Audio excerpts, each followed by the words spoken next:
ஓம் சாந்தி. காலத்தின் அவசியம், அதாவது நீட் ஆஃப் த டைம், இந்த நிகழ்ச்சியை பார்த்து கொண்டிருக்கும் உங்கள் அனைவருக்கும் அன்பான வணக்கங்கள். காலம் நமக்கு அவ்வப்போது ஏதாவது சிக்னல்ஸ் கொடுத்துக்கிட்டே இருக்கும். அந்த சிக்னல்ஸை நம்ம புரிஞ்சுக்கணும், கேட்ச் பண்ணணும். அப்போ தான் நம்ம சிறப்பாக வாழ முடியும், நம்முடைய லைஃப் நல்லா இருக்கும். இப்போ காலத்தினுடைய சிக்னல்ஸ் என்ன, அதாவது எந்த மாதிரி நேரம் நடந்துகிட்ருக்கு, அந்த நேரத்தில் நாம் என்ன செய்யணுன்றது புரிஞ்சுக்கணும். நீட் ஆஃப் த டைம் அப்படின்னு சொல்லும்போது it's time to care for your physical health அப்படின்னு சொல்லுவாங்க. அதாவது நம்முடைய உடல் ஆரோக்கியத்திற்கு முக்கியத்துவம் கொடுப்பதற்கான நேரம் இது. அதே நேரத்தில் it's time to care for your mental health, மனதினுடைய ஆரோக்கியத்திற்கு முக்கியத்துவம் கொடுப்பதற்கான நேரம். It's time to care for your emotional health, நம்முடைய ஆரோக்கியமான உணர்வுகளுக்கு முக்கியத்துவம் கொடுப்பதற்கான நேரம் இது. அதே நேரத்தில் it's time to care for your spiritual health, ஆன்மீக நலத்திற்கு கூட முக்கியத்துவம் கொடுப்பதற்கான நேரம் இது. அப்போது ஃபிசிக்கல் ஹெல்த் அப்படின்னா என்ன? உடல் ஆரோக்கியம் நல்லா இருக்கணும்னா நாம் என்ன கேர் பண்ணணும், எந்த விஷயங்களுக்கு முக்கியத்துவம் கொடுக்கணும்? நீட் ஆஃப் த டைம் அப்படின்னா வேறு ஏதோ இல்லை, நம்முடைய லைஃப் ஸ்டைலில் சின்ன சின்ன மாற்றங்கள் கொண்டு வரணும். இன்னும் சொல்லப்போனால் காலத்தின் அவசியம் அப்படின்னா நான் என்ன சொல்கிறேன்னா சேஞ்ச் தான், டிரான்ஸ்ஃபர்மேஷன், அல்லது நம்ம லைஃப்பில் ஒரு மாற்றத்தை கொண்டு வரணும், அவ்வளோதான். அப்போ சின்ன சின்ன மாற்றங்கள் தான், ரொம்ப பெரிய மாற்றங்கள் எல்லாம் கொண்டு வரணுன்ற அவசியம் இல்லை. சின்ன சின்ன விஷயங்களில் நம்ம மாற்றம் கொண்டு வரும் பொழுது அதனுடைய ரிசல்ட் பார்க்கும்போது நல்லா பெரிய ரிசல்ட் நமக்கு கிடைக்கும். உதாரணத்திற்கு eating habits, drinking habits, sleeping habits, breathing habits, walking habits, அதாவது இந்த எல்லா பழக்கங்கள்லேயும் நம்ம மாற்றத்தை கொண்டு வரணும். உணவு பழக்கத்தில் மாற்றத்தை கொண்டு வாங்க. அதுக்கு முன்னாடி நம்ம என்ன செய்யணும், லைஃப் எப்படி ஸ்டார்ட் பண்ணணும் அப்படின்றதும் புரிஞ்சுக்கணும். இப்போ ஃபிசிக்கலி ஹெல்த்தியாக நம்ம இருக்கணும், உடல் ஆரோக்கியமாக இருக்கணும் அப்படின்னா அதுக்கு நான் சொல்லக்கூடிய சின்ன டிப்ஸ் என்னென்ன மாற்றங்கள் நம்ம கொண்டு வரணும் அப்படின்னா, காலையில் கொஞ்சம் சீக்கிரமாக எழுந்திருக்கணும். அதாவது 4 மணிக்கோ 3 மணிக்கோ 5 மணிக்கோ வேண்டாம், 6 மணிக்காவது நீங்கள் எழுந்திருக்கணும். அந்த 6 மணிக்கு எழுந்து நம்ம சன் பாத் பண்ணணும், சூரிய குளியல் பண்ணணும். அப்படின்னா என்ன, வேறு ஒன்றும் இல்லை, நல்லா காட்டன் ஆடை அணிந்து நீ மொட்டை மாடியில் இல்லை எங்கே சூரிய வெளிச்சம் படுதோ உங்கள் வீட்டில் கதவை திறந்துட்டு ஜன்னல் திறந்துட்டு இல்லை மாடிக்கு போனால் நல்லது. என்ன செய்யணும் அப்படின்னா, அந்த மொட்டை மாடியில் அந்த சூரிய வெளிச்சம் படும்போது அந்த சூரிய ஒளியில் கொஞ்சம் நேரம் இருக்கணும். அந்த வெப்பம் நம்ம பாடியில் விழணும். அந்த ஹீட்டு, சூரியனுடைய அந்த சன் ரேஸ் நம்ம பாடியில் விழும்போது நமக்கு எனர்ஜி கிடைக்கிது, காஸ்மிக் எனர்ஜி ஹீல் பண்ணுது. அந்த சன்ரேஸுக்கு நம்முடைய பாடியே அல்லது நம்முடைய நோய்களை ஹீல் பண்ணக்கூடிய சக்தி இருக்குது. அப்போ இது ஈஸியாக கிடைக்கிது இல்லையா? அப்போ ஈஸியாக கிடைக்கிதுன்னு அதுக்கு எவ்வளோ முக்கியத்துவம் கொடுத்து நம்ம செய்யணும். இதுக்கு பணம் காசு செலவு பண்ண வேண்டாம். ஆனால் இதுக்கு என்ன இது அப்படின்னா, அந்த 6 to 7 தான் போகணும். காலையில் சூரியோதயம் ஆகுது இல்லையா, மேபி 5:55, 6:05, அது வேரியேஷன்ஸ் இருக்க தான் செய்யும். அந்த 1 hour, ஃபஸ்ட்டு 1 hour நல்ல அந்த ஒளியில், அந்த சூரியனுடைய ஒளியில் நல்லா என்ன இருக்குன்னா வைப்ரேஷன்ஸ் இருக்குது, காஸ்மிக் எனர்ஜி, ஹீலிங் எனர்ஜி இருக்குது. அதனால தான் ஒரு 10 minutes தான், ரொம்ப நேரம் இருக்கணும்னு அவசியம் இல்லை. சிந்தட்டிக் ட்ரெஸ் எல்லாம் போடக்கூடாது, காட்டன் ட்ரெஸ் அணிந்து நீங்கள் மேலே போய் உட்காரலாம். அந்த ஹீட்டை சன்ரைஸ் எடுத்துக்கலாம். அடுத்தது அந்த சூரியனை பார்க்கணும், அதாவது சன் கேசிங். ஒன்று சன் பாத், இன்னொன்று சன் கேசிங் அப்படின்னு சொல்லுவாங்க. அதாவது கண்ணாடி அணியக்கூடியவர்கள் அப்படின்னா கண்ணாடி எடுத்துருங்க. கண்ணாடி எடுத்துட்டு அந்த சூரியனை பார்க்கணும். ஒரு 5 minutes பாருங்கள். அப்போ கண்களுக்கு எவ்வளோ சக்தி கிடைக்குது, பவர் எல்லாம் கூட குறையுது அல்லது அதிகம் ஆகாமல் தடுக்குது. அதனால் நம்ம சன் கேசிங் பண்ணணும். இப்போ எல்லாமே சன் கேசிங் ரொம்ப அவசியம்னு சொல்வேன் நான். ஏன்னா எப்போவுமே நம்முடைய பார்வை எங்கே இருக்குது, ஃபோன் வச்சுக்கிட்டு பார்த்துட்டே இருப்போம் அல்லது கம்ப்யூட்டர்ஸ் பார்த்துட்டே இருப்போம். எப்போவுமே நம்ம பார்வை கிட்டத்தில் தான் இருக்குது. அந்த தூரத்துக்கு நம்ம அந்த வாஸ்ட் டிஸ்டன்ஸில் பார்க்கவே மாட்டேங்கிறோம். அதனால் அடிக்கடி நம்ம என்ன செய்யணும் அப்படின்னா, அந்த பார்க்கணும், ரூஃபை பார்க்கணும், ஆகாயத்தை பார்க்கணும். நம்ம டிஸ்டன்ஸில் ரொம்ப எவ்வளோ முடியுமோ அவ்வளோ டிஸ்டன்ஸில் நம்ம பார்வை போகணும். அப்போ பெஸ்ட் ஆகாயத்தை பார்ப்பது, சூரியனை பார்ப்பது இல்லையா? அதனால் இந்த ஒரு ப்ராக்டிஸ் நமக்கு இருக்கணும். இது கஷ்டமா? ஆகாயத்தை பார்க்குறது கஷ்டமா, சூரியனை பார்க்குறது கஷ்டமா? அதனால் ஒரு சின்ன மாற்றம் உங்களுடைய லைஃப் ஸ்டைலில் கொண்டு வாங்க. 6 மணிக்கு எழுந்து சன் பாத் எடுத்துக்கோங்க, சன் கேசிங் பண்ணுங்க. அதாவது சூரியனுடைய கிரணங்கள் எடுத்துக்கோங்க, சூரியனை பாருங்கள். அதே நேரத்தில் அந்த டிஸ்டன்ஸ் பார்வை, ரொம்ப தூரத்தில் இருக்கக்கூடிய அந்த ஆகாயத்தை பாருங்கள். அப்படி பார்க்கும்போது கண்ணுக்கு அது எக்ஸசைஸ் கூட. அது மாதிரி பண்ணும்போது கன்ட்ராக்ஷன் எக்ஸ்பேன்ஷன் ஆகும்போது கண்கள் கூட ஆரோக்கியமாக இருக்கும். இது போல் நம்ம ஃபிசிக்கல் எக்ஸசைஸ்க்கு முக்கியத்துவம் கொடுக்கலாம். முடிஞ்சால் கொஞ்சம் நேரம் வாக்கிங் பண்ணுங்கள், 20 to 40 minutes depending upon your age, depending upon your health, body. நீங்கள் வாக்கிங் போகலாம். சரி, வாக்கிங் போக முடியாது அப்படின்னு நினச்சிங்கன்னா அப்போ நீங்கள் மொட்டை மாடியில் 8 போடலாம். ஏதோ ஒன்று அந்த ஆக்டிவிட்டீஸ் காலை நேரத்தில் இருக்கணும். ஏன் அப்படின்னா இயற்கையோடு இருக்கணும். காலை நேரத்தில் மரங்களோடு, ஆகாயத்துடன், அந்த மாதிரி நம்ம இயற்கையோடு இருக்கும்போது இயற்கையினுடைய அந்த ஃப்ரெண்ட்ஷிப் நமக்கு இருக்கும், எனர்ஜி நமக்கு இருக்கும். ஏன்னா நம்ம பாடி பஞ்ச தத்துவங்களெல்லாம் இருக்குது, அதை நம்ம மறந்துடக்கூடாது.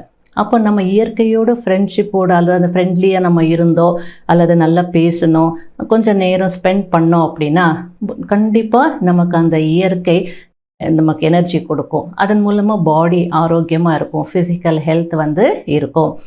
அப்போ ஆக்சிஜன் வேணும் இல்லையா நமக்கு. அப்போ அந்த சூரிய ஒளி படும்போது நம்ம வாக்கிங் போனோம் அப்படின்னா அந்த மரங்கள் கொடுக்கக்கூடிய அந்த ஆக்சிஜன் நமக்கு எனர்ஜி கொடுக்கும். இதெல்லாம் விட்டுட்டு ரூமுக்குள்ளேயே இருந்தோம், லேட்டாக எழுந்தோன்னா இதெல்லாம் கண்டிப்பாக மிஸ் பண்ணுவோம். அப்போ ஹெல்த்தியாக இருக்க முடியாது.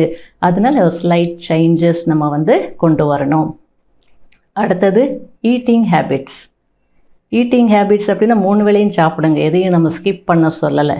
ஆனால் என்ன சாப்பிட்ணும், எவ்வளோ சாப்பிட்ணும், எப்போ சாப்பிட்ணும், எப்படி சாப்பிட்ணும், இந்த 4 விஷயங்கள், இந்த 4 ரூல்ஸை ஃபாலோ பண்ணிட்டீங்கன்னா ஆரோக்கியமாக இருப்பீங்க. ஏன்னா நமக்கு தெரியாது என்ன சாப்பிட்ணுன்னு தெரியாது, எவ்வளோ சாப்பிட்ணுன்னு தெரியாது, இன்னும் சொல்லப்போனால் ஏன் சாப்பிட்ணுன்னு தெரியாது, எப்படி சாப்பிட்ணுன்றது தெரியாது. இதெல்லாம் தெரிஞ்சுக்கிட்டு நம்ம சாப்பிட்டோம் அப்படின்னா கண்டிப்பாக நம்ம ஹெல்த்தியாக இருப்போம். உணவு பழக்கத்தில் இந்த ஒரு சின்ன மாற்றத்தை கொண்டு வாங்க. அப்போ இந்த மாதிரி மாற்றத்தை கொண்டு வரும் பொழுது நமக்கு வேண்டிய அந்த வைட்டமின்ஸ் கிடைக்கும், சத்தான உணவு கிடைக்கும், இப்போ பாடி ஸ்ட்ரென்த் கிடைக்கும் இல்லையா. நேச்சுரலி நம்ம ஆரோக்கியமாக இருப்போம். அதனால் ஈட்டிங் ஹேபிட்ஸில் ஒரு சேஞ்ச் கொண்டு வாங்க. அதுலேயும் முக்கியமாக எப்படி சாப்பிட்ணும் அப்படின்னு சொன்னேன் இல்லையா, அதுக்கு அதிகமாக முக்கியத்துவம் கொடுக்கணும். ஏன் அப்படின்னா எல்லாத்தையும் சத்தான உணவு பார்த்து சமைக்கிறோம், பார்த்து சாப்பிட்றோம். எனக்கு இந்த வைட்டமின் வேணும், இதில் அயன் சக்தி இருக்குது, இதில் கால்சியம் இருக்குது, அப்படியெல்லாம் பார்த்து நம்ம சாப்பிட்றோம். ஆனால் சாப்பிடும்போது மட்டும் அவசரமாக சாப்பிட்றோம், அப்படியே முழுங்கிடுறோம். அதனால் அந்த மாதிரி இல்லை, ருசிக்கணும், அந்த ரசித்து சாப்பிட்ணும். சாப்பாடை பார்த்துட்டு நன்றி சொல்லிவிட்டு மென்று சாப்பிட்ணும், அதுதான் ரொம்ப முக்கியம். அப்போ அந்த மென்று சாப்பிடும் போது தான் அப்சார்ப்ஷன் நல்லாயிருக்கும். ஒரு விஷயத்தை சொல்கிறேன், ஞாபகம் வச்சுக்கோங்க. 80% ஆஃப் டைஜஷன் நம்ம வாயிலேயே நடக்கணும். இங்கே தான் 80% டைஜஷன், வயிற்றில் 20% தான் நடக்கணும். இன்னும் ஒரு விஷயம், நம்ம வயிற்றில் பல் இல்லை, வாயில் தான் பல் இருக்குது. அப்போ இங்கே தான் மென்று சாப்பிட முடியும், வாயில் தான். அப்போ அந்த நல்ல மென்று சாப்பிடும்போது சலைவா, எச்சில் அல்லது அந்த சலைவாவோட மிக்ஸ் ஆகும் போது என்ன ஆகும் அப்படின்னா அந்த சலைவாவில் கூட ஆன்டிபாடிஸ் இருக்குது.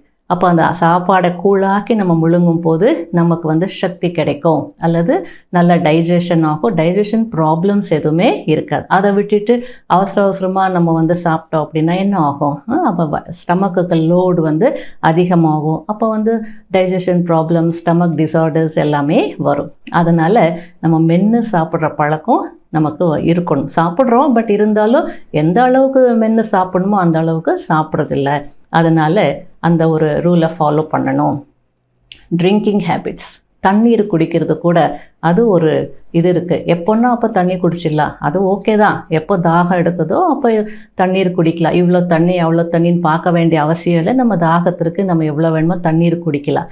ஆனால் என்னுடைய முக்கியமான இது என்னென்னா, சாப்பிடும்போது தண்ணீர் குடிக்கக்கூடாது. அதாவது சிலர் சாப்பிடுவாங்க, தண்ணீர் குடிப்பாங்க. சாப்பிடும்போது தண்ணீர் தேவைப்படுது, தொண்டை அடைக்குது அப்படின்னா காரணம் என்ன தெரியுமா? நம்ம மென்னாமல் சாப்பிட்றோன்னு அர்த்தம். மென்று சாப்பிட்டா நிச்சயமாக தண்ணீர் தேவைப்படாது, புரை ஏறாது. அதனால அந்த மென்று சாப்பிட்ற ரூலை ஃபாலோ பண்ணிங்கன்னா தண்ணீர் குடிக்க மாட்டீங்க சாப்பிடும்போது. அப்போ தண்ணீர் எப்போ குடிக்கணும்? சாப்பிட்றதுக்கு ஒரு 20 மினிட்ஸ் பிஃபோர் குடிங்க. அதுக்கப்புறம் ஒரு 1.5 hour சாப்பிட்ட பின்னாடி 1.5 hour கழித்து நீங்கள் வந்து தண்ணீர் குடிக்கலாம். இந்த மாதிரி ஃபாலோ பண்ணும்போது அந்த டைஜஷன் ப்ராப்ளம்ஸ் எல்லாம் இருக்காது. செரிமானத்தில் எந்த விதமான பிரச்சனைகளும் உங்களுக்கு வராது. இது ஃபாலோ பண்ணு. கொஞ்ச நாளைக்கு உங்களுக்கு கஷ்டமாக இருக்கலாம். பழகிட்டீங்கன்னா ஒரு 1 வீக் பழகிட்டிங்கன்னா எல்லாமே உங்களுக்கு ஈஸியாக இருக்கும். பழகிட்டிங்கன்னா அவ்வளோதான், அதே மாதிரி செய்ய ஆரம்பிச்சிடுவீங்க. இப்போ ட்ரிங்கிங் ஹேபிட்ஸ், ப்ரீதிங் ஹேபிட்ஸ், நமக்கு இன்னும் சொல்லப்போனால் இது ஒரு நேச்சுரல் ப்ரோசஸ் இல்லையா, மெக்கானிசம் இல்லையா? ப்ரீதிங், சுவாசிக்கிறது, அந்த சுவாசிக்கும் பழக்கம் அப்படின்றது ஒரு நேச்சுரலானது, இயற்கையானது. ஆனால் அது கூட இப்போ நமக்கு வந்து நார்மலாக இல்லை. அதனால தான் ஆக்சிஜன் கன்சம்ஷன் வந்து குறைஞ்சிக்கிட்டே இருக்குது. அதனால் என்ன பண்ணணும்னு நல்லா மூச்சு பயிற்சி பண்ணணும். அது கூட சிம்பிள் மூச்சு பயிற்சி, ரொம்ப கஷ்டமானதோ பிராணாயாமம் இப்படி செய்யணும், ஹோல்ட் பண்ணணும், விடணும் அப்படிலாம் எதுவும் தேவையில்லைங்க. சிம்பிளாக வந்து எளிமையாக அந்த மூச்சு பயிற்சி எப்படி பண்ணுறது அப்படின்றது நான் டிஸ்கிரிப்ஷன் பாக்ஸில் போட்டிருக்கேன். அந்த லிங்க்கில் போனீங்கன்னா சிம்பிள் மூச்சு பயிற்சிகள் எல்லாமே இருக்குது. அதை நீங்கள் ஃபாலோ பண்ணலாம். ஒரு 5 மினிட்ஸ் தான், ரொம்ப நேரம் ஆகாது. அப்போ அந்த மூச்சு பயிற்சி அல்லது ப்ரீதிங் எக்ஸசைசஸ் பண்ணிங்கன்னா நல்ல ஆக்சிஜன் கிடைக்கும், எனர்ஜி இருக்கும். ஒரு டீ காஃபி சாப்பிட்டா உங்களுக்கு எவ்வளோ எனர்ஜி கிடைக்குமோ அவ்வளோ அந்த ப்ரீதிங் 5 மினிட்ஸ் ப்ரீதிங் பண்ணும்போது ½ a டேக்கு உங்களுக்கு நல்லா அந்த சக்தி அல்லது எனர்ஜி வந்து கிடைக்குது. ஆனால் இந்த ப்ரீதிங் எக்ஸசைஸ் எங்கே பண்ணணும்னா காற்றோட்டமான இடத்துல பண்ணணும். முடிஞ்சால் மொட்டை மாடியில் பண்ணுங்கள், இல்லை பால்கனியில் பண்ணுங்கள். அந்த மாதிரி பாசிபிலிட்டிஸ் இல்லை அப்படின்னா ரூமில் பண்ணலாம். பட் ஜன்னல் கதவெல்லாம் திறந்து வச்சுட்டு நல்ல வென்டிலேஷன் இருக்கணும். அந்த மாதிரி இடத்துல தான் நீங்கள் இந்த மூச்சு பயிற்சி பண்ணணும். காலையில் பண்ணால் நல்லாயிருக்கும். அப்போ ப்ரீதிங் ஹேபிட்ஸ், ஸ்லீப்பிங் ஹேபிட்ஸ், தூங்குறது எவ்வளோ நேரம் தூங்கணும்? தூங்கும் பழக்கம்னு ஒன்று இருக்குது தெரியுமா? நல்ல தூக்கம் வேணும்.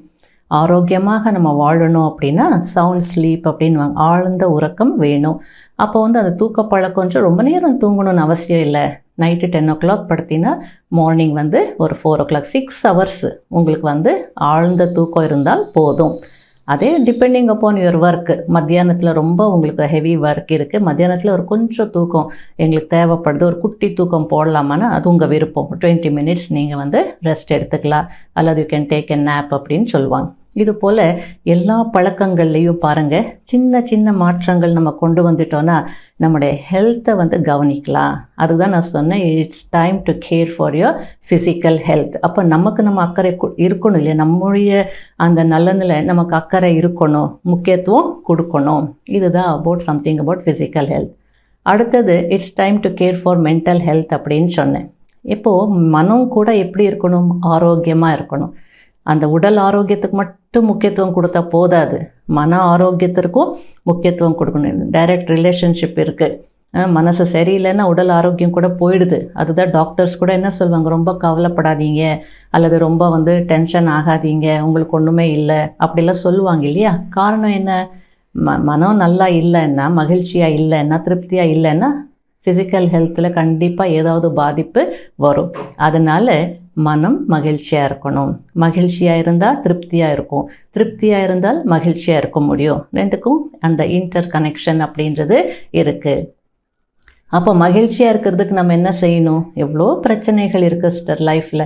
நம்ம நினச்சதெல்லாம் நடக்க மாட்டேங்குது, எப்படியோ நடக்குது. அப்படி கேட்குறதுக்கு நல்லதாக இருக்குது, ஆனால் ப்ராக்டிக்கலில் வரும் பொழுது நமக்கு வந்து மகிழ்ச்சியாக இருக்க முடியல, திருப்தியாக இருக்க முடியல அப்படின்னு சொல்லுவாங்க. வாஸ்தவம் தான், ப்ராக்டிக்கலி ஸ்பீக்கிங் முடியாது தான். இருந்தாலும் நம்ம வந்து சில பழக்கங்களை வந்து கற்றுக்கணும். என்ன அப்படின்னா, இப்போ பாருங்களேன், ஒரு 10 விஷயங்கள், அந்த 10 விஷயங்களில் உங்களுக்கு 9 அல்லது 8 விஷயங்கள் நல்லாவே நடக்குது. ஏதோ 1, 2 சரியாக நடக்கலை, அல்லது 9 நல்லது இருக்குது உங்ககிட்ட, 1 ஏதோ இல்லை அப்படின்னா பெரும்பாலும் நம்ம என்ன செய்வோம்? எல்லாருடைய பழக்கம் இன் ஜென்ரல் நம்ம எதை பற்றி அதிகமாக சிந்திப்போம்? எது சரியாக நடக்கலையோ அல்லது எது நமக்கு கிடைக்கலையோ, எது நம்மிடம் இல்லையோ அதை பற்றி தானே சிந்திப்போம். இப்போ அது கொஞ்சம் வந்து அந்த ப்ரியாரிட்டி மாற்றுங்க. நான் எதை பற்றி அதிகமாக சிந்திக்கணும் அப்படின்னா, எது என்கிட்ட இருக்கோ அதை பார்த்து சந்தோஷப்படணும், அதை பார்த்து நான் திருப்தி அடையணும். இந்த 9 நல்லது என்கிட்ட இருக்கே, அல்லது இந்த 9 விஷயங்கள் வந்து நல்லா நடந்திருக்கே, அதை பார்த்து நான் சந்தோஷப்படணும் இல்லையா? நடக்காத ஒன்றிற்காக நான் ஏன் கவலைப்படணும், நான் ஏன் துக்கப்படணும்? இப்படி கேள்வி நீங்கள் கேட்டுக்கிட்டிங்கன்னா அப்போ வந்து இதில் இருந்து கூட நீங்கள் ஓவர் கம் பண்ணிடலாம். இது ஈஸியாக வந்து இதிலேருந்து வெளிவந்துடலாம் நீங்கள். அதனால் திருப்தியாக இருக்கிறதுக்கு இது ஒரு ரூல். மகிழ்ச்சியாக இருக்கணும் அப்படின்னா அதுக்கு என்ன ரூல் நம்ம ஃபாலோ பண்ணணும் அப்படின்னா பீயிங் இன் ப்ரெசன்ட் அப்படின்னு சொல்லலாம். அதாவது நிகழ்காலத்தில் வாழணும். இது ஒரு பெரிய கலைங்க. நிகழ்காலத்தில் வாழ்வதுன்றது ஒரு பெரிய கலை. கேட்கும் போது அது என்ன பெரிய விஷயம், வாழலாம் அப்படின்னு தோணுது. முடியாது. நீங்கள் வேணால் ஒரு 5 minutes உட்காந்து பாருங்கள். 5 minutes எந்த வேலை இல்லாமல் உட்காருங்க. உங்கள் சிந்தனை எங்கே போகுது பாருங்கள், மனம் எங்கே போகுது பாருங்கள். எங்கே போகும்? இல்லைன்னா கடந்த காலத்துக்கு போகும், இல்லைன்னா எதிர்காலத்துக்கு போகும். 80%, அதாவது அனாலிசிஸ் சொல்லுது 80% வந்து நம்ம கடந்த காலத்தில் தான் இருப்போம். அப்போ வந்து 15% வந்து எதிர்காலத்தில் தான் இருப்போம். 5% தான் நிகழ்காலத்துக்கு முக்கியத்துவம் கொடுப்போம். அப்போ வந்து 5% தான் முக்கியத்துவம் கொடுப்போன்னா இந்த ப்ரெசண்ட்டு தான், நிகழ்காலம்தான் நம்ம லைஃபுக்கு ஃபவுண்டேஷன். அப்போ ஒரு பில்டிங்குக்கு வந்து 5% தான் நீங்கள் வந்து முக்கியத்துவம் கொடுத்தீங்க அப்படின்னா அந்த பில்டிங் எப்படி இருக்கும், எதிர்காலம் எப்படி இருக்கும்? அதனால் கடந்த காலத்தை நினைக்கும் போது என்ன ஆகும், கடந்த காலத்தை பற்றி சிந்திக்கும் போது அதனுடைய ரிசல்ட் என்ன உங்களுக்கு நல்லாவே தெரியும். ரிசல்ட் என்ன? கடந்த காலத்தை நினைக்கும் போது பெரும்பாலும் நமக்கு வந்து கஷ்டம்தான் வரும், இல்லைன்னா கவலை தான் வரும், இல்லைன்னா குற்ற உணர்வு வரலாம், சில நேரத்தில் வருத்தம் வரும். இதில் மாதிரிலாம் அது நினச்சி வருத்தப்படக்கூடும். இதெல்லாம் நடக்கும். அதனால் கடந்த காலத்தை அவாய்ட் பண்ணுங்கள். நினைக்காதீங்க. மறந்துடுங்கன்னு சொல்லலை, நினைக்காதீங்க அர்த்தம் இருக்குது. யாரும் எதையும் மறந்துட முடியாது. ஆனால் அதை நினைக்காமல் இருக்கிறதுக்கு வேறு எதுலையாவது உங்கள் மைண்டை வந்து பிஸி பண்ணிக்கோங்க. கடந்த காலத்தினுடைய சிந்தனைகள் வர வர வேறு எதுலையாவது டைவர்ட் பண்ணணும். அதே போல் எதிர்காலத்தை நீங்கள் நினச்சிங்க, எதிர்காலத்தை பற்றி சிந்தனை பண்ணீங்க அப்படின்னா அப்போ என்ன ஆகும்? பயம்தான் வரும். என்ன ஆகுமோ அப்படின்ற ஒரு பயம் வரும். என்ன ஆகிடும், இப்படி நடக்குமோ அப்படி நடக்குமோ அப்படின்ற பயம் வரும். அதற்காக எதிர்காலத்துக்கு இந்த பிளான் பண்ணாதீங்கன்னு சொல்ல வரலை. ஆனால் நார்மலாக இருக்கும்போது கடந்த காலத்தை பற்றி நினைக்காதீங்க, எதிர்காலத்தை பற்றியும் சிந்திக்காதீங்க. ப்ரெசென்ட்டில் இருங்க. அதாவது இன்றைக்கு என்ன நடக்கணுமோ, இன்றைக்கு நான் என்ன செய்யணுமோ, இன்றைக்கு நான் எப்படி இருக்கணுமோ அதை பற்றி அதிகமாக சிந்திக்கணும். அப்போ ப்ரெசென்ட்டில் இருக்கும்போது நல்லா இருக்கும். ப்ரெசென்ட்டில் இருக்கும்போது நிச்சயமாக அது ஒரு நமக்கு gift. Present is a present அப்படின்வாங்க. ப்ரெசென்ட் அப்படின்றது நமக்கு ஒரு பரிசு. கடந்த காலம் அப்படின்றது ஒரு கேன்சல்டு செக்கு, அதுக்கு எந்த வேல்யூவும் கிடையாது. எதிர்கால ஒரு ப்ராமிசரி நோட், அது என்ன ஆகும் தெரியாது. ஆனால் நம்ம கையில் இருக்கிறது வந்து ஒரு கிஃப்ட், ப்ரெசென்ட். அப்போ அந்த கிஃப்டை வந்து நம்ம நல்லா பயன்படுத்திக்கணும். இந்த வீடு கட்டினா நான் நல்லா இருப்பேன், கார் வாங்கினா நல்லா இருப்பேன், பணம் சம்பாதிச்சா நல்லா இருப்பேன் அப்படின்னு நினைக்காதீங்க. நான் மகிழ்ச்சியாக இருக்கணும், நான் நல்லா இருக்கணும், அப்போ தான் வீடும் கட்ட முடியும், காரும் வாங்க முடியும், பணத்தையும் சம்பாதிக்க முடியும். இதுதான் இதனுடைய ரூல். அதனால் ப்ரெசென்ட்டில் நம்ம இருக்கணும்னு நினச்ச உடனே இருந்துட முடியாது, அதுவும் எங்களுக்கு தெரியும். அப்போ என்ன பண்ணணும்? போகும். கடந்த காலத்துக்கு அப்படியே போகும் மைண்டு, அதுக்கு இயல்பு அதுக்கு. அப்போ அது போகும்போது என்ன செய்யணும் பாரு, கடந்த காலத்தை அதிகமாக நீ நினைக்கக்கூடாது. இன்றைக்கி நம்ம உறுதி எடுத்திருக்கிறோம், நிகழ்காலத்தில் வாழணும், மகிழ்ச்சியாக இருக்கணும், திருப்தியாக இருக்கணும்னு நினச்சிருக்கிறோம். அதனால் நீ போகாதே. அங்கே போனால் உனக்கு என்ன கிடைக்க போகுது? துன்பம் தானே கிடைக்குது, கஷ்டம் தானே, எதுக்கு போகிற அப்படின்னு வந்து மைண்டோடு பேசணும். பேசி அதை டைல்யூட் பண்ணணும். அதே மாதிரி எதிர்காலத்துக்கு போனால் எதிர்காலம் தான் பிளான் பண்ணியாச்சுல, எதுக்கு அடிக்கடி எங்கே போகிறேன்? நீ இங்கே வா, கூப்பிடுங்க, இங்கே வா, ப்ரெசென்ட்டில் இது பார் எவ்வளோ நல்லா இருக்குது, இது பார், இதை பற்றி சிந்தனை செய், இதை செய் அப்படின்னு சொல்லி உங்கள் மைண்டை வந்து ஒரு ஃப்ரெண்டாக ட்ரீட் பண்ணி நீங்கள் பேசுங்க மைண்டோடு. அப்போ வந்து இன்றைக்கி ஜஸ்ட் இந்த ப்ராக்டிஸ் செய்து பாருங்கள். இன்று ஒரு நாளைக்கு மட்டும்தான், நாளைக்கு அப்புறம் எப்படி வேணாலும் இருந்துக்கோங்க. இன்றைக்கு ஒரு நாள் மட்டும் நான் வந்து மகிழ்ச்சியாக இருப்பேன். கடந்த காலத்தையும் நினைக்க மாட்டேன், எதிர்காலத்தை பற்றியான சிந்தனைகளும் செய்ய மாட்டேன், நிகழ்காலத்தில் இருப்பேன். சரி, 1 day வந்து ரொம்ப கஷ்டம் சிஸ்டர், முடியாது அப்படின்னு நினச்சிங்கன்னா ஒரு half a day ட்ரை பண்ணு. half a day கூட ரொம்ப டூ மச், முடியாது. ஒரு 1 hour ட்ரை பண்ணுங்க. அதோடைய ரிசல்ட் நீங்கள் வந்து எக்ஸ்பீரியன்ஸ் பண்ணிட்டீங்கன்னா விட மாட்டீங்க. அதையே நீங்கள் ஃபாலோ பண்ணுவீங்க. அதனால் உங்கள் வாழ்க்கை உங்கள் கையில் இருக்குது. உங்கள் மனம், உங்களுடைய மகிழ்ச்சி இல்லையா? அப்போ உங்கள் மனதை ஆரோக்கியமாக வைக்கிறது உங்களுடைய கடமையும் தான். அதனால் நல்ல எண்ணங்களை உருவாக்குங்க. நல்ல எண்ணங்களை உருவாக்கும் போது நமக்கு வந்து மைண்டு க்ளீனாக இருக்கும், சந்தோஷமாகவும் இருக்கலாம். இது போல் நம்ம மென்டல் ஹெல்த்துக்கு கொஞ்சம் முக்கியத்துவம் கொடுக்கணும். அடுத்தது வந்து எமோஷ்னல் ஹெல்த். இது 2 இருந்தால் ஆட்டோமேட்டிக்காக என்ன ஆகும்னா அந்த உணர்வுகள் ஆரோக்கியமானதாக இருக்கும். ஏன் அப்படின்னா நெகட்டிவ் உணர்வுகள் இருக்கே, அது பயமாக இருக்கலாம், கோபமாக இருக்கலாம், பொறாமையாக இருக்கலாம், வெறுப்பாக இருக்கலாம், எதுவாக இருந்தாலும் இந்த நெகட்டிவ் உணர்வுகள் உங்களுடைய இம்யூனிட்டியை குறைக்குது. அது ஞாபகத்தில் வச்சுக்கோங்க. இதை நான் சொல்லலை, சயின்டிஃபிக் ரிசர்ச் அனாலிசிஸ் சொல்லுது. ஆகையால் நமக்கு அந்த நெகட்டிவ் உணர்வுகள் இருக்கக்கூடாது. அப்போ அந்த நெகட்டிவ் உணர்வுகள் இருக்கக்கூடாதுன்னா உணர்வுகள் எப்படி வரும்? அந்த நெகட்டிவ் எண்ணங்கள், அதாவது பொறாமையினுடைய எண்ணம் வராமல் யாருக்கும் பொறாமை உணர்வு வர்றதுக்கு வாய்ப்பே இல்லை. வெறுப்பு எண்ணம் வராமல் அந்த வெறுப்பு உணர்வு வர்றதுக்கு வாய்ப்பே இல்லை. ஆகையால் அந்த எண்ணங்களை மாற்றிக்கிட்டோம் அப்படின்னா, அதுதான் சொன்னேன், மென்டல் ஹெல்த் இருந்ததுன்னா அந்த எமோஷ்னல் ஹெல்த்தும் இருக்கும். அப்போ அந்த எமோஷ்னல் ஹெல்த்துக்கு கூட நம்ம முக்கியத்துவம் கொடுத்தோன்னா நல்லா இம்யூனிட்டி இருக்கும், மனசும் நல்லா இருக்கும், உடலும் ஆரோக்கியமாக இருக்கும். அடுத்தது ஸ்பிரிச்சுவல் ஹெல்த், ஆன்மீக நலம். It's time to care for your spiritual health. உடலுக்கு மட்டும்தான், மனதிற்கு மட்டும்தான் இல்லை, ஆத்மாவினுடைய ஆரோக்கியத்திற்கும் நலனுக்கும் முக்கியத்துவம் கொடுக்கணும். ஆத்ம நலமா அப்படின்னா என்ன? அதாவது ஆத்மா தான் இந்த உடலை இயக்கிட்டு இருக்கு. அப்போ அந்த ஆத்மாவும் ஆரோக்கியமாக இருக்கணும். அப்போ ஆத்ம நலம் அப்படின்னா, அல்லது நமக்குள்ளே இருக்கக்கூடிய அந்த ஆத்ம சக்தி, ஆற்றல், அது ஆரோக்கியமாக இருக்கணும்னா என்ன செய்யணும்? ஸ்பிரிச்சுவல் ஹெல்த் அப்படின்னா என்ன அப்படின்னா, நம்முடைய பண்புகளுக்கு முக்கியத்துவம் கொடுக்கணும், குணங்களுக்கு முக்கியத்துவம் கொடுக்கணும். வேல்யூஸ் தான், வேல்யூஸ் அல்லது நம்முடைய குவாலிட்டிஸ், ஒரிஜினல் குவாலிட்டிஸ்க்கு முக்கியத்துவம் கொடுக்கணும். ஒரு சின்ன எக்ஸாம்பிள் சொல்கிறேன், கேளுங்க. அதாவது நம்ம அமைதி விரும்புகிறோம். ரொம்ப பிரச்சனையாக இருக்குது அப்படின்னா எங்கேயாவது நிம்மதியாக போகணும், எங்கேயாவது அமைதியை தேடி போகணும், நிம்மதியாக இருக்கணும்னு நினைப்போம். அல்லது மகிழ்ச்சியாக இருக்கணும்னு நினைப்போம். அல்லது எல்லாரும் நம்மளை நேசிக்கணும்னு நினைப்போம். இல்லை நாம் எல்லாரையும் நேசிக்கணும்னு நினைக்கிறோம். இதுக்கெல்லாம் காரணம் என்ன? இதுதான் நம்முடைய ஆத்மாவினுடைய ஒரிஜினல் குணங்கள். அப்போ நம்முடைய ஒரிஜினாலிட்டியில் இருக்கிறதுக்கு தான் நம்ம எப்போவுமே விரும்புகிறோம். அதனால் நாம் இந்த குணங்களுடைய அடிப்படையில் வாழணும். நம்முடைய வாழ்க்கைக்கு ஆதாரம் எண்ணங்கள் தான் ஒன்று. அதாவது நம்முடைய எண்ணங்கள் எப்படியோ அப்படி தான் நமக்கு சுகம், துக்கம், அதாவது இன்பம், துன்பம் எல்லாமே வரும். எல்லா இன்பத்திற்கு, துன்பத்திற்கும், எல்லாத்திற்கும் ஆதாரம் நம்முடைய எண்ணங்கள் தான் அப்படின்னு மனம்தான் சொல்லும். அடுத்தது குணங்கள். எந்த குணங்களுடைய அடிப்படையில் நம்ம காரியங்கள் செய்துட்ருக்குறோம். அதாவது ஆன்மீக நலம் அப்படின்னா 3 விஷயங்களுக்கு முக்கியத்துவம் கொடுத்துடணும். அதாவது எண்ணம், சொல், செயல். இது 3க்கு நம்ம முக்கியத்துவம் கொடுத்துட்டோம் அப்படின்னா அப்போ நம்ம நலமாக வாழ முடியும். ஸ்பிரிச்சுவல் ஹெல்த் நமக்கு இருக்கும். அப்போ இன்றைக்கி நான் அந்த ஸ்பிரிச்சுவல் ஹெல்த்தை ஒரு விஷயத்தை மட்டும் ஹைலைட் பண்ண விரும்புகிறேன். நிறைய இருக்குது, அதில் ஒரு விஷயத்தை மட்டும். அதாவது நம்ம காரியங்கள் செய்துட்டு தான் இருக்கோம், செயல்கள், ஆக்ஷன்ஸ் செய்துட்டு தான் இருக்கிறோம். ஆக்ஷன்ஸ் செய்யாமல், செயல்கள் இல்லாமல் யாரும் இருக்க முடியாது. அப்போ அந்த ஆக்ஷன்ஸ் எப்படி இருக்கணும்னா நல்ல ஆக்ஷன்ஸாக இருக்கணும். ஏன் அப்படின்னா சயின்ஸ் என்ன சொல்லுது?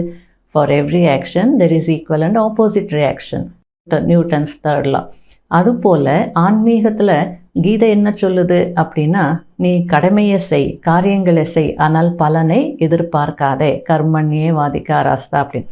அப்போ கர்மங்கள் செய்யும் போது நல்ல காரியங்கள் செய்துட்டோன்னா பலன் எதிர்பார்க்க வேண்டாம். ஏன்னா நல்ல காரியங்களுக்கு பலன் ஆட்டோமேட்டிக்காக, எப்படி every action has got equal and opposite ரியாக்ஷனும் அதுபோல் நம்ம செய்கிற காரியத்திற்கு பலன் அவசியம் கிடைக்கும். அதனால் நல்ல காரியங்கள் செய்யணும். இப்போ இதுக்கு என்ன ரூல் ஃபாலோ பண்ணணும்? சிம்பிள் ரூல் என்ன அப்படின்னா, ஜஸ்ட் நம்ம sowing and reaping, law of sowing and reaping நம்ம புரிஞ்சுக்கிட்டா நம்முடைய செயல்கள் நல்லா இருக்குது. சோயிங் அண்ட் ரீப்பிங் அப்படின்னா என்ன? விதை விதைத்தல், அறுவடை செய்தல். இது 2 நம்ம புரிஞ்சுக்கணும். அப்போ முதல் ஸ்டெப், அதாவது நம்ம நல்ல காரியங்கள் செய்யணும், புண்ணியத்தை சேமிக்கணும் அப்படின்னா அதுக்கான முதல் ஸ்டெப் என்ன அப்படின்னா, விதை விதைக்கணும் அப்படின்ற ஆர்வம் நமக்கு இருக்கணும். ஏன்னா நம்ம செய்கிற காரியங்கள் கூட விதை போன்றது தான். அப்போ நம்ம எந்த மாதிரி விதைகளை விதைக்கிறோமோ அது மாதிரி பலன் தான் நமக்கு கிடைக்கும். அப்போ வாழ்க்கையில் நமக்கு சுகம் வேணும், சாந்தி வேணும்னா அதுக்கேற்ற கர்மா செய்திருக்கணும். அப்படியே கிடைக்காது. அப்போ ரூல் நம்பர் 1 அல்லது ஸ்டெப் நம்பர் 1, நாம் என்ன செய்யணும்? அந்த சோயிங்கில் இன்ட்ரெஸ்ட் இருக்கணும். விதைகள், நல்ல விதைகளை விதைக்கணும் அப்படின்ற ஆர்வம் நமக்கு இருக்கணும். அது இல்லைன்னா அடுத்த ஸ்டெப்புக்கே போக முடியாது.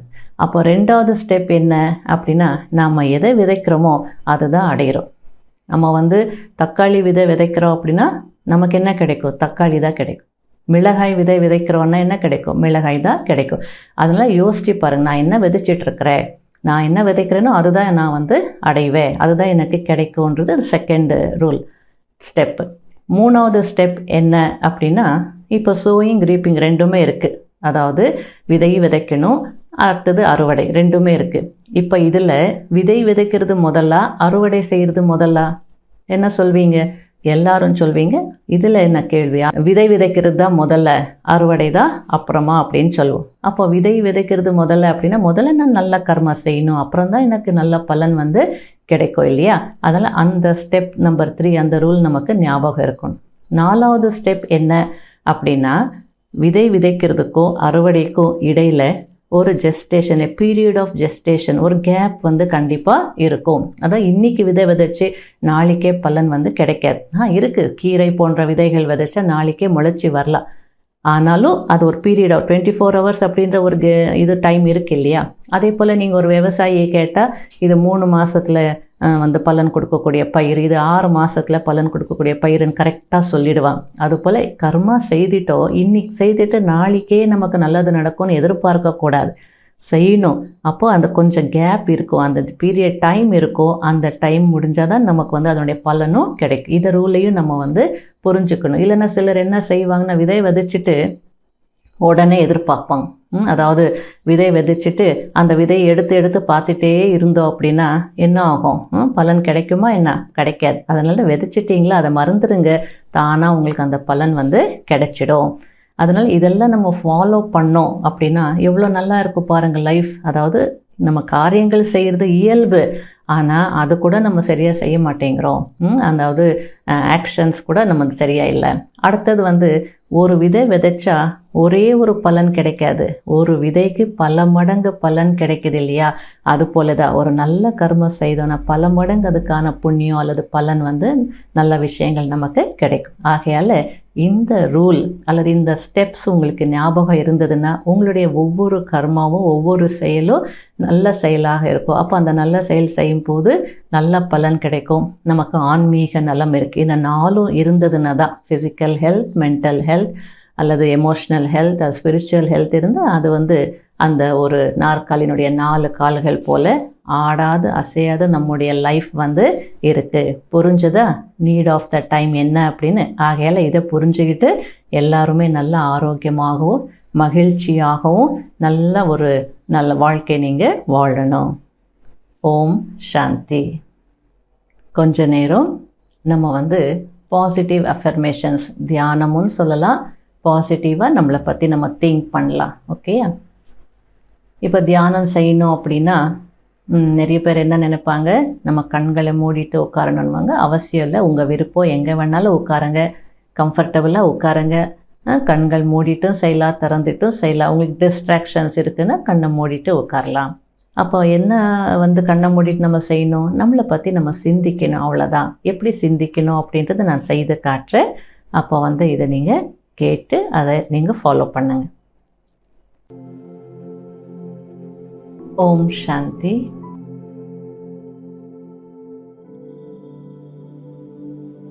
நான் காலத்தின் அவசியம் என்ன என்பதை நன்கு உணர்ந்து விட்டேன்.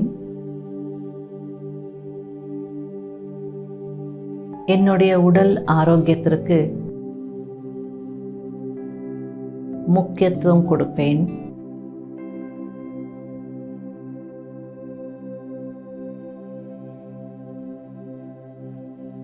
Walking, exercises, sun bath, sun gazing, breathing exercise என்று அனைத்திற்கும் முக்கியத்துவம் கொடுப்பேன். உணவு பழக்கத்திற்கும் நான் முக்கியத்துவம் கொடுப்பேன். என்னுடைய மனதை மகிழ்ச்சியாக வைத்துக்கொள்வதற்கு மென்டல் ஹெல்த்துக்கும் நான் முக்கியத்துவம் கொடுப்பேன். திருப்தியாக இருப்பேன், மகிழ்ச்சியாக இருப்பேன். நிகழ்காலத்தில் வாழும் கலையை பின்பற்றுவேன்.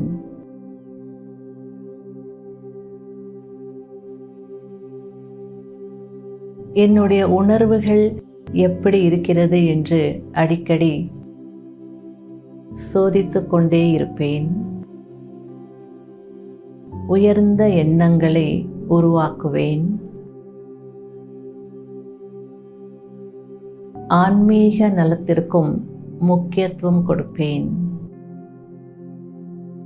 உண்மையிலும் நான் இந்த அழியக்கூடிய உடல் இல்லை. நான் இந்த உடலை இயக்கக்கூடிய அற்புதமான ஒரு சக்தி. இந்த உடலில்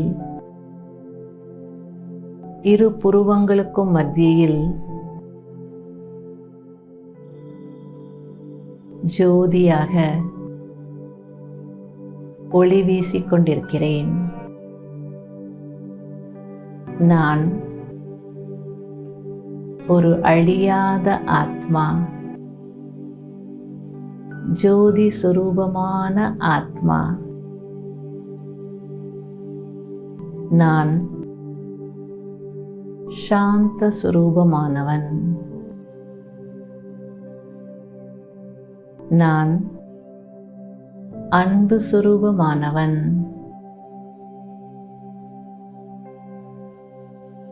நான் சுகஸ்வரூபமானவன். நான் சக்தி வாய்ந்தவன்.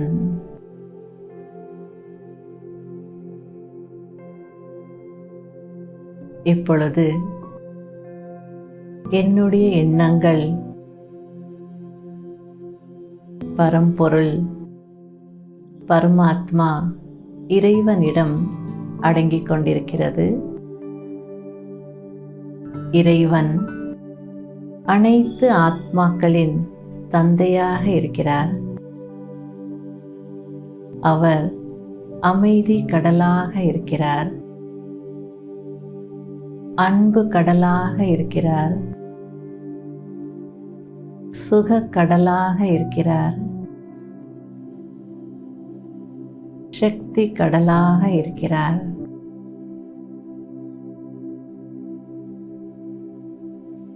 அவருடைய ஒளி கிரணங்கள் என் மீது விழுந்து கொண்டிருக்கிறது. இதனால் என்னுடைய உடலும் மனமும் ஆரோக்கியமாக இருக்கிறது.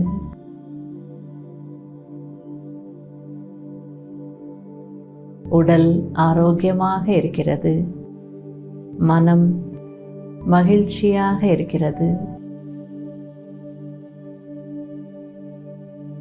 இந்த கிரணங்களில் எவ்வளவு சக்தி இருக்கிறது!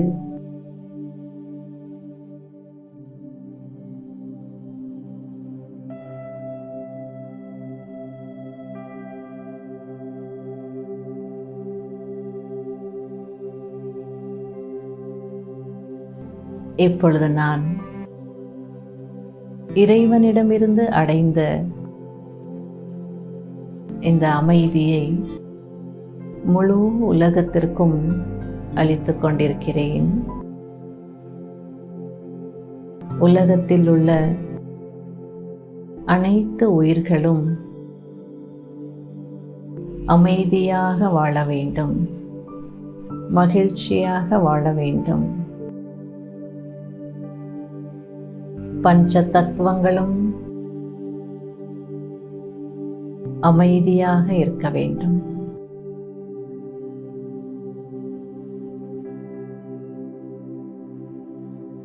ஓம் சாந்தி.